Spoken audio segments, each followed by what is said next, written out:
Et avec nous pour ce débat politique, Éléonore Carrois. Bonjour. Bonjour. Merci d'être là, députée Ensemble pour la République des Français établis hors de France. Vous êtes vice-présidente de la Commission des Affaires étrangères de l'Assemblée. Yann Chantrel, bonjour. Merci également d'être avec nous, sénateur socialiste représentant les Français établis hors de France également. On va parler avec vous de la volonté de Gérald Darmanin de durcir la réponse pénale après les violences qui ont eu lieu ce week-end suite à la victoire du PSG. Faut-il supprimer le sursis? La surpopulation carcérale permet-elle à cette mesure de rentrer vraiment en vigueur? Vous nous direz ce que vous en pensez. Puis on va parler du budget et cette difficile équation. Comment trouver 40 milliards d'économies? Vous nous direz quelles sont vos pistes. Tout d'abord sur cette loi PLM, Paris, Lyon, Marseille. Yann Chantrel, comme la majorité du Sénat, vous avez voté contre. Oui, j'ai voté contre ce texte pour plusieurs raisons. L'une d'entre elles, c'est que les habitudes républicaines font qu'on ne change pas un mode de scrutin à moins d'un an d'une élection. Donc déjà, ces habitudes républicaines n'ont pas été respectées. Et comme vous pouvez le voir, votre journaliste l'a dit lui-même, ça empêche les personnes finalement de faire campagne aussi. Elles sont dans une incertitude. Et la deuxième raison, c'est quand on change un mode de scrutin, on ne doit pas le changer en fonction de ses propres intérêts. C'est-à-dire de considérer que ça va nous favoriser ou non. Il faut le changer si on considère que c'est plus juste et plus représentatif. Et il faut savoir la genèse de ce texte. La genèse de ce texte, c'est un député Renaissance de Paris qui a fait un texte contre Paris, quelque part, contre Paris, parce que...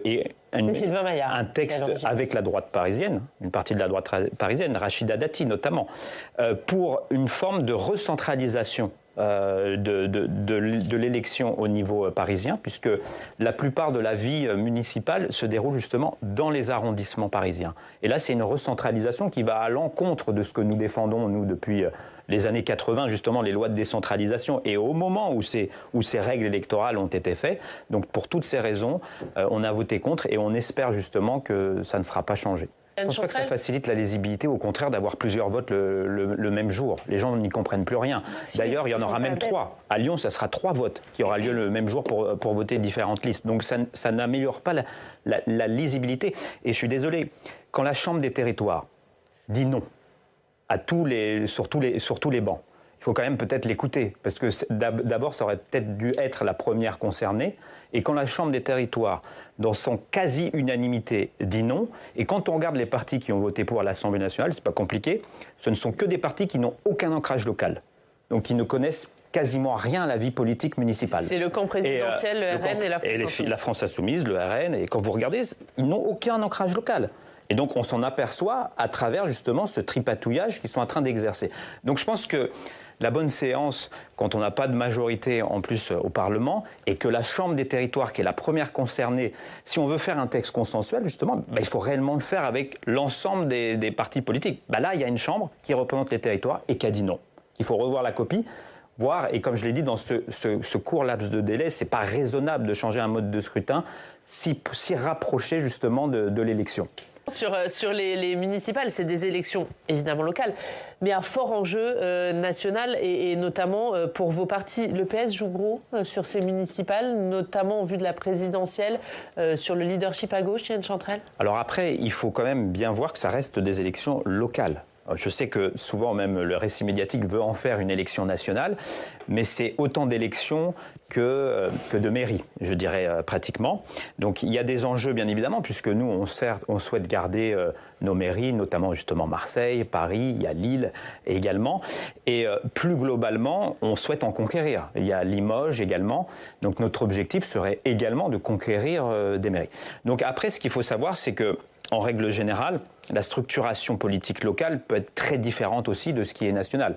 Les personnes qui ne travaillent pas forcément des fois au niveau national, ce qui n'est pas toujours le cas, le font en bonne intelligence, de manière cordiale et très efficace au niveau local. Donc en fait, ça va dépendre aussi des réalités locales qui vont permettre, j'espère, dans certains cas, des listes d'union de la gauche, notamment, pour permettre une union avec toute la gauche qui souhaite participer. Y compris la France Insoumise. Et vous savez, il y a certaines municipalités où la France Insoumise participe à des exécutifs municipaux. C'est la réalité actuelle. Et ça se passe très bien. Non, parce qu'on est en plein congrès chez vous et les deux candidats, Olivier Faure et Nicolas Meyer-Rossignol, semblent d'accord pour rompre avec la France Insoumise. Oui, il y a une rupture avec la France Insoumise, effectivement. Mais si on est sur un projet commun municipal, et comme je vous dis, c'est sur des sujets très différents que des sujets nationaux.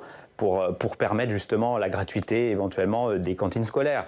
Pour surtout, dans la crise sociale dans laquelle on est, les municipalités sont souvent le paravent aussi social, de protection de nos compatriotes. Donc pouvoir mettre des politiques en place, et ça se fait déjà avec des socialistes, bien évidemment, qui seront sur le pont pour défendre nos mairies et leurs bilans, parce qu'ils ont des très bons bilans également. On voit notamment à Paris où la pollution, et ça, les gens ne s'en rendent pas vraiment compte, mais la politique qu'Hidalgo, qui a pu être impopulaire pour certaines personnes, a fait baisser les taux de pollution de manière drastique. Moi, je voyage à travers le monde, et je peux vous dire, quand je vais dans certains pays, vous voyez les niveaux de pollution, de désastre pour la santé, vous n'y tenez pas 3 jours.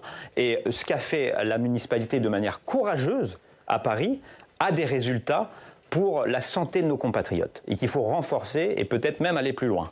Éléonore Carrois, il y a un enjeu aussi pour Renaissance, c'est de s'implanter localement. Il y a un enjeu de toute façon pour tous les partis, toutes les formations, et aujourd'hui on voit qu'il y a une recomposition de notre paysage politique.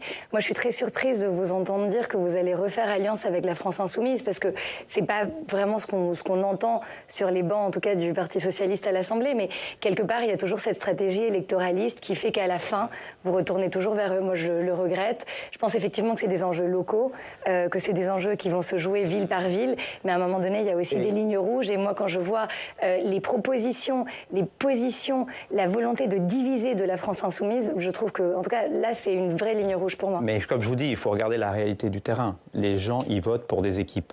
Et vous savez, des gens qui travaillent ensemble et qui partagent un certain nombre de sujets de valeur, surtout municipales, ça existe. Ça existe même dans d'autres trucs. Donc il n'y a pas d'accord. Donc il ne faut pas dire n'importe quoi. Il n'y a pas d'accord. C'est une élection municipale. Et les gens sont autonomes, connaissent leur territoire et savent ce qui est le meilleur et avec qui ils ont l'habitude de travailler. On a l'habitude d'avoir des municipalités, même des fois, qui sont dirigées avec des communistes et avec qui on travaille également. Donc la gauche, moi je défendrai toujours la gauche et l'union de la gauche, quand c'est possible, sur les bases effectivement de valeurs qui sont tranchées par nos concitoyens. Parce qu'en plus des élections municipales, la chance qu'on a avec les élections municipales, c'est qu'il y a 2 tours. Donc vous avez la possibilité d'avoir une diversité au premier tour qui s'exprime, et après la possibilité éventuellement ou non, selon les choix des terrains et des citoyens, d'avoir des coalitions qui permettent de gouverner des villes pour avoir sur des projets aussi qui seront différents mais qui peuvent être amendés. Ça s'appelle la démocratie. Yann Chantrel, est-ce qu'il y a nécessité de durcir la politique pénale quand vous voyez qu'après les violences de ce week-end, certains, après comparution immédiate, ont pris du sursis ? Alors, je pense que là, on est dans une course à l'échalote sécuritaire, comme on l'a à chaque fois après ce type d'événement. Et clairement, non, ça ne va pas dans le bon sens. Déjà, les peines minimales, ça a déjà été mis en place avec Nicolas Sarkozy. On a vu que c'était un échec, et vous avez des syndicats de magistrats eux-mêmes qui le disent, ça a déjà été fait, ça ne fonctionne pas. Après, on peut être dans le tout carcéral, parce que finalement, c'est un peu ça. Mais si vous êtes dans le tout carcéral, ça ne résout rien. Il faut que nos compatriotes comprennent, et moi j'ai travaillé pendant 8 ans au Canada dans la réinsertion sociale sur le marché du travail, sur les politiques pénitentiaires, les politiques publiques de réinsertion. Et vous pouvez aller dans tous les pays du monde. Et on en connaît un certain nombre. Vous pouvez prendre les États-Unis qui sont dans le tout logique carcéral. C'est une société hyper violente qui ne permet pas la réinsertion justement des individus. Donc plus vous emprisonnez les gens, surtout des personnes qui font des petites peines. La prison devrait être réservée finalement aux gens dangereux pour votre intégrité physique. Mais toutes les autres peines ne font que renforcer la récidive. Donc vous mettez de l'argent pour créer des récidivistes et vous mettez de l'argent pour socialement empêcher la réinsertion. Pour vous donner une idée, c'est à peu près 3 000 € par mois un détenu, à peu près en coût. Vous mettez la moitié de l'argent, la moitié, donc vous faites des économies, sur des politiques réellement de réinsertion, d'accompagnement des individus. Parce que le but, c'est pas de le mettre immédiatement dans la prison éventuellement, c'est qu'immédiatement, il y a une prise en charge. En fait, la réponse, effectivement, doit être rapide, ça c'est sûr. Mais pas uniquement pénale. La réponse, elle doit être rapide en termes de réinsertion et d'accompagnement des personnes, surtout quand c'est des jeunes, encore plus quand c'est des jeunes. Parce que sur le long terme, ces politiques produisent plus d'effets, c'est le cas notamment dans des pays nordiques qui ont cette approche justement beaucoup plus en termes de réinsertion. Je n'ai vu dans les discours des ministres aucun message, aucune politique, aucune volonté politique pour réinsérer justement les personnes pour qu'ils sortent du cycle des délinquances. Et ça, c'est irresponsable parce que ça ne résoudra pas les problèmes, ça les renforcera et on pourra faire toutes les politiques les plus sécuritaires, ça ne résoudra pas les problèmes des Français de la délinquance. Il faut privilégier la réinsertion à la répression ? Ce qu'il faut, c'est regarder quel est le problème. À chaque fois qu'il y a une manifestation sportive, joyeuse, une manifestation quelconque aujourd'hui dans les grandes villes en France, ça dégénère et ça dégénère parfois de manière extrêmement violente. Et ça, c'est inacceptable. Et on est tous face à cette situation-là et je pense qu'il faut y apporter une réponse. Maintenant, pour moi, la réponse, ça n'est pas une modification du code pénal. C'est pas ça qui va empêcher que des jeunes ivres de joie parfois de colère, aillent casser des magasins. Mais il faut absolument l'arrêter. Donc moi, je pense que ce qu'il faut faire, c'est appliquer la loi telle qu'elle existe aujourd'hui, donner des instructions claires aux magistrats pour qu'il y ait des fermes qui soient appliquées, mais pas leur dire ce qu'ils doivent faire, pas encadrer leur capacité. Pas mettre en place des peines minimales, pas supprimer le sursis comme le souhaite Gérald Darmanin. Moi, je ne pense pas que cela ait l'effet escompté. Je ne pense pas que finalement, il n'y aura pas de casseurs si vous avez ce genre de politique. J'ai jamais été favorable à titre personnel aux peines planchées, ni aux peines minimales. Je pense que les juges ont la capacité de juger, qui d'ailleurs on juge en droit et on juge au cas par cas, mais il y a un véritable problème de société qui est en train de se poser et essayer de ne pas le voir en disant finalement tout va bien, il faut juste penser à la réinsertion, je pense que c'est irresponsable. Aujourd'hui, ce n'est pas possible qu'à chaque manifestation, on sache pertinemment, tous nous les citoyens, qu'en sortant dans la rue, on a un risque de violence, un risque de casse et puis surtout que cette casse, cette violence n'est pas punie. Il faut qu'elle le soit. Mais aujourd'hui, nous avons les instruments dans notre code pénal, nous avons les instruments dans notre justice et surtout avec nos magistrats pour y répondre de manière plus ferme. Mais est-ce que l'accent est suffisamment mis sur la réinsertion? C'est ce que disait Yan Chantrel. Est-ce que la réinsertion, c'est pas un peu le parent pauvre finalement de la politique pénale? C'est une vraie question parce que lorsque vous êtes sur le tout répressif ou sur l'incarcération automatique, il faut penser à ce qui va se passer après. Vous prononcez une peine de prison courte, disons, la personne va perdre son travail entre-temps, va perdre sa socialisation. En fait, vous créez potentiellement un problème à la société.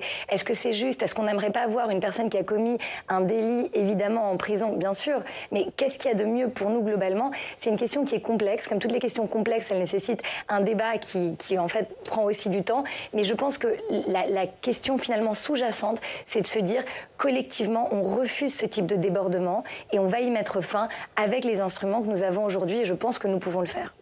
Yan Chantrel. En tout cas, je note que vous êtes contre votre propre gouvernement sur le sujet. Moi, je n'ai pas une question verticale, autoritaire. Ce qui est une bonne chose. J'espère qu'il y en aura plus, malheureusement, parce que cette course à l'échalote. Et puis, vous avez eu une invitée juste avant. On veut du plus répressif. Alors que déjà, il faudrait peut-être régler le problème de la surpopulation carcérale, qui crée également de la récidive, qui crée les conditions de la récidive, clairement. Parce que vous savez, être enfermé en permanence crée des problèmes de santé mentale. On l'a vu à un niveau beaucoup moins important lors de la pandémie. Pourquoi il y a eu une explosion des problèmes de santé mentale? Parce que les gens n'étaient plus libres. Il y avait une partie de leur liberté qui devait être restée enfermée chez eux. Vous avez vu les dégâts, les désastres que ça a causé dans la société en grande partie? Dites-vous que c'est ça, mais 10 fois pire.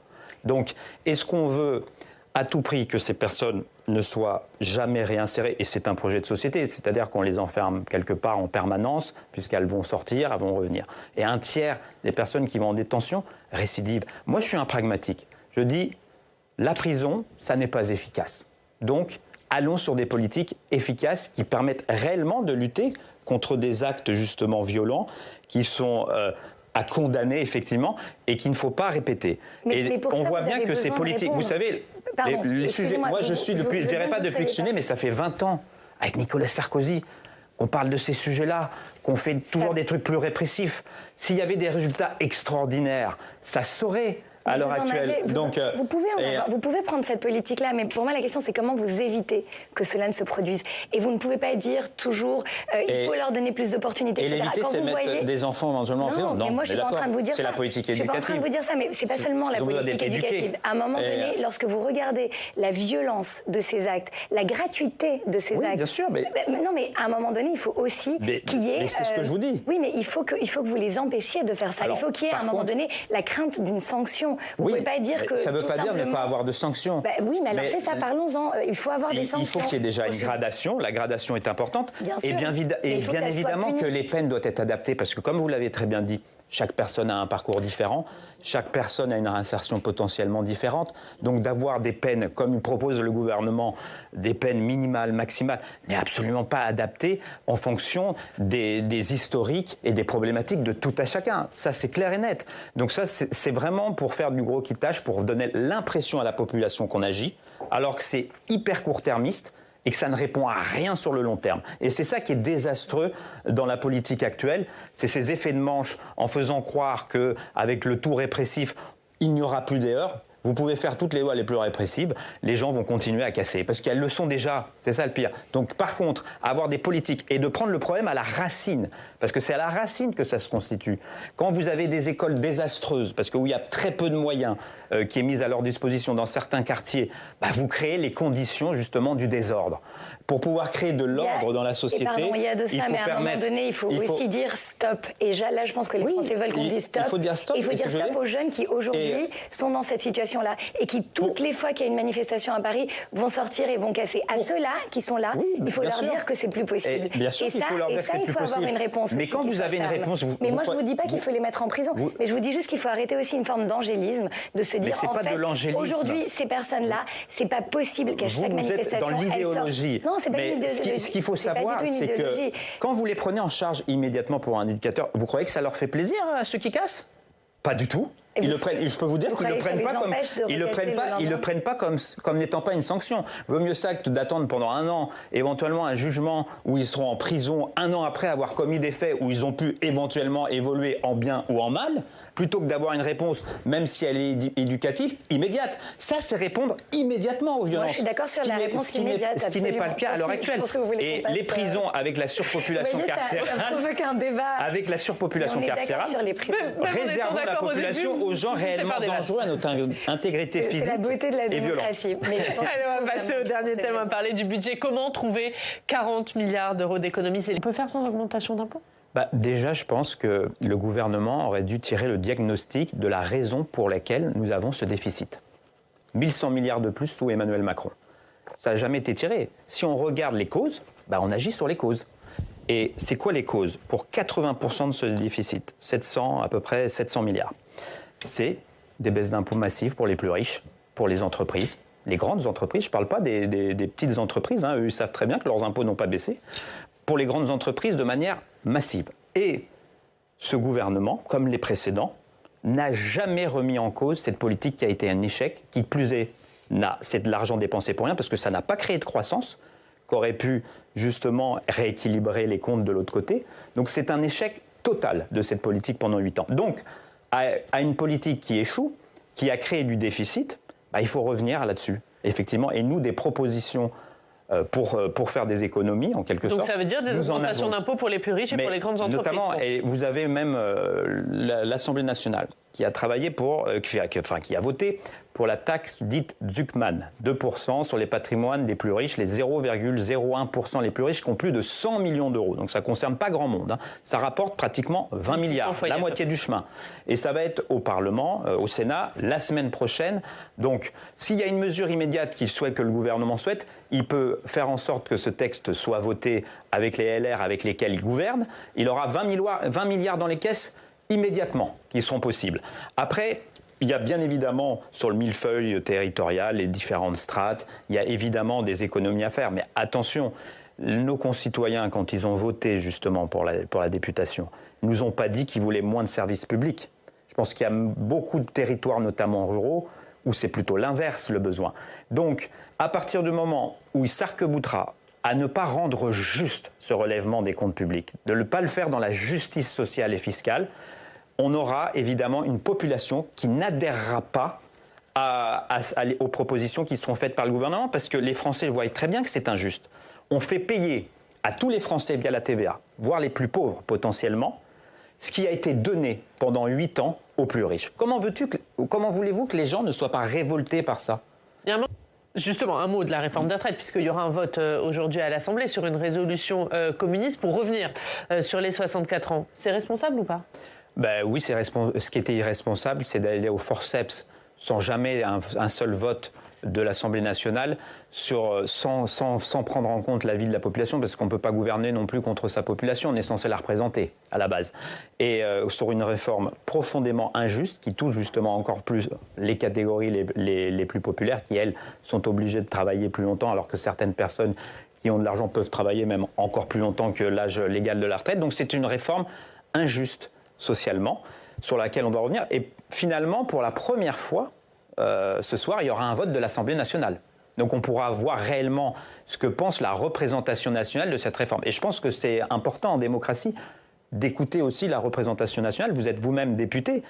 Quand le Parlement dit qu'une mesure est mauvaise, la démocratie, c'est de l'accepter. Je pense pas que c'est de. Je pense que on crée beaucoup de désastres dans la société en termes d'échanges, en termes de démocratie, à partir du moment où on impose des décisions qui ne sont pas souhaitées par la population et par leurs représentants. Parce que les représentants eux-mêmes sont contre. Mais qu'est-ce que vous allez faire, Éléonore Carrois, si aujourd'hui l'Assemblée vote pour? Alors, c'est une résolution, ça n'a aucune valeur normative, ça va rien changer. Mais symboliquement parlant, ça voudra peut-être dire quelque chose. C'est une résolution qui est démagogique, qui est faite pour faire un effet d'affichage. Il y a déjà eu, dans des niches parlementaires d'autres groupes, les mêmes effets. Il y a eu la niche Lyotte qui a essayé de le faire il y a 1 an. À chaque fois, c'est un effet de manche, c'est un effet d'annonce. À un moment donné, cette réforme, elle est nécessaire. Non pas parce que ça fasse plaisir à qui que ce soit, mais parce qu'on est une population qui vieillit et parce que notre dépense en matière sociale, notre dépense en matière de retraite, si on a envie de maintenir un bon niveau de retraite, un bon niveau de protection sociale, contrairement à beaucoup d'autres pays du monde que vous connaissez, monsieur le sénateur, il faut justement s'attaquer à cette dépense et travailler un peu plus collectivement. Donc non, aujourd'hui, disons ce que c'est quand même une PPRE dans une niche parlementaire. C'est pas sérieux, tout simplement, de penser que cela modifierait la réforme qui est en cours et qui d'ailleurs s'inscrit dans les réformes qu'avaient fait les gouvernements socialistes consécutifs. C'est une logique qu'on travaille un peu plus lorsqu'on vit plus longtemps. En même temps, quand vous êtes dans la logique uniquement, et c'était la logique du gouvernement, uniquement sur l'âge. Parce que c'est ça finalement, c'est uniquement de voir l'âge. Comme vous dites, c'est pas l'augmentation d'impôts, c'est uniquement de manière idéologique, uniquement sur l'âge. C'est une course en avant permanente. Vous irez à 67, vous aurez pourquoi pas à 70 ans, et ça ne résoudra rien. C'est-à-dire qu'en fait, c'est quoi le message que vous envoyez à nos concitoyens? C'est qu'ils n'auront jamais de retraite, ils n'auront jamais le droit à la retraite, alors qu'il y a des gens, et ça, il faut pouvoir y répondre, il y a des inégalités terribles en fonction des métiers que vous exercez. L'espérance de vie est beaucoup plus faible dans certains... Moi, je serais même pour faire des nouveaux régimes spéciaux en fonction de la pénibilité des métiers, parce que c'est injuste, effectivement. Et toutes les personnes... Non, pas du tout, parce que quand vous faites des métiers très pénibles, à la chaîne et que vous faites des métiers essentiels pour la population. Les femmes de ménage, notamment, qui sont là le matin, ou des métiers très pénibles, où vous savez que ces personnes exercent des métiers que beaucoup ne souhaiteraient pas faire, et il serait tout à l'honneur de notre pays de dire, effectivement, vous avez fait pour la société beaucoup, donc on souhaite vous donner justement la possibilité de vivre dignement. Un dernier mot, Éléonore Carrois, d'avoir la possibilité de vivre une retraite dignement.